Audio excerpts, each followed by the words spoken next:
Tu peux connaître une personne mais ne pas connaître tout de lui. Par exemple, tu connais la personne selon ce qu'il t'a présenté. Maintenant, lorsqu'il arrive dans son pays, à la base, c'est que tu le considères de cette manière. Jusqu'à ce que tu vois des gens qui le critiquent. Si ces personnes le critiquent maintenant, tu écoutes leurs preuves. S'ils ont détaillé avec lui-même ses propres paroles, avec lui-même ses propres écrits, alors cette considération que tu avais pour lui descend. Car c'est la règle qui est quoi? Al-jarhul mufassal muqaddamun ala ta'dili mubham.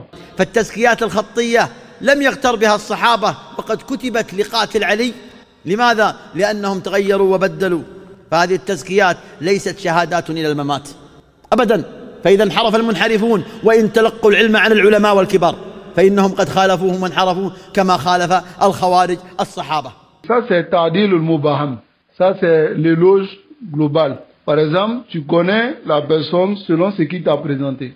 Maintenant, lorsqu'il arrive dans son pays, à la base, c'est que tu le considères de cette manière. Jusqu'à ce que tu vois des gens qui le critiquent. Si ces personnes le critiquent maintenant, tu écoutes leurs preuves. S'ils ont détaillé avec lui-même ses propres paroles, avec lui-même ses propres écrits, alors cette considération que tu avais pour lui descend. Tu n'es plus sur ce que tu connaissais de lui. Car c'est la règle qui est quoi? Al-jarhul mufassal muqaddamun ala ta'dili mubham. Ça dévance cela. Ça va? Tu peux connaître une personne mais ne pas connaître tout de lui.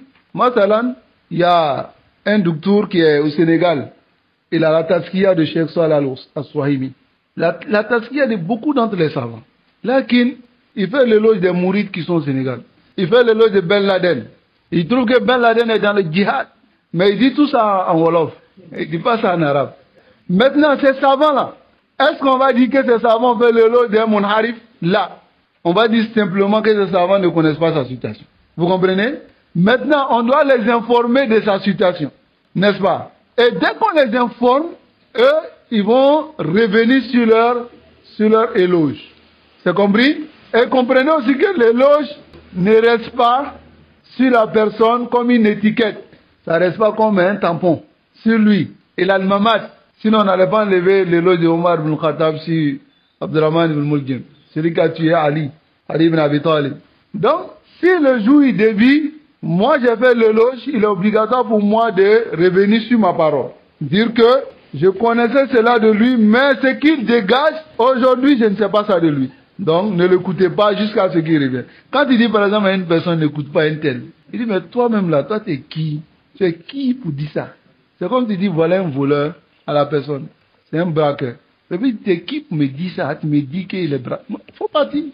Va. Ce qui va arriver là-bas, tu vas pas voir. C'est comme ça. Tu veux aider des gens, eux-mêmes ils te disent des paroles qui sont pas bonnes. Nassallallahu alayhi wa sallam. Qu'Allah nous préserve. Qu'Allah nous guide sans fin sur le droit chemin.